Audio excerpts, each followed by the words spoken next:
Le jardin d'Éden, vous savez bien, ce paradis terrestre de la Genèse, au temps de la création du monde, ce pays de luxuriance qui vit les premiers pas d'Adam et Ève, et la faute qui causa leur chute.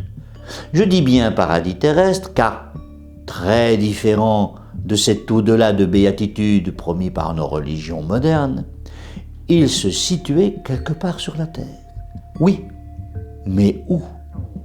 Figurez-vous que beaucoup l'ont cherché, ce paradis terrestre. Christophe Colomb, en découvrant les Amériques, était persuadé d'y avoir abordé. Mais non. Le chapitre 2 de la Genèse indique où se trouvait ce jardin d'Éden.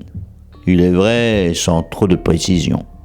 À l'Orient, dans un lieu arrosé par un fleuve qui se divisait ensuite en 4 bras, le Tigre, l'Euphrate, tous 2 fleuves de l'Irak bien connus, mais aussi 2 fleuves difficiles à identifier, Gihon et Pishon, peut-être des affluents des 2 premiers. Pour les historiens, Éden, ce serait la Mésopotamie, c'est-à-dire l'Irak actuel, situé à l'est du pays de Canaan où vivaient les Hébreux.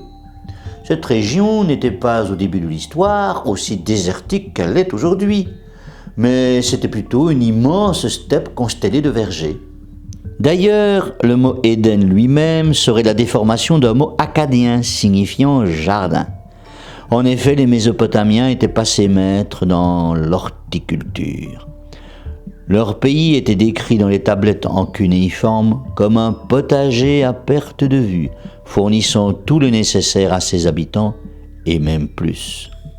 Certains historiens ne sont pas de cet avis, et situent le jardin d'Éden dans des endroits plus inattendus, comme la forêt des montagnes du Liban, ou l'île de Dilmoun, au Bahreïn, ou encore dans l'ouest de l'Iran, dans la région de Tabriz.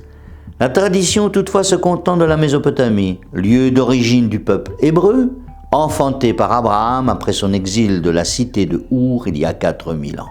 Il est aisé d'imaginer nos ancêtres hébreux, nomades désormais réduits à vivre sous la tente dans le pauvre pays que Dieu leur avait attribué, après avoir quitté la vie douce de leur cité et gardant un souvenir ému de cette vie d'autrefois, dans un paysage de profusion devenu bien lointain. N'oublie pas de t'abonner.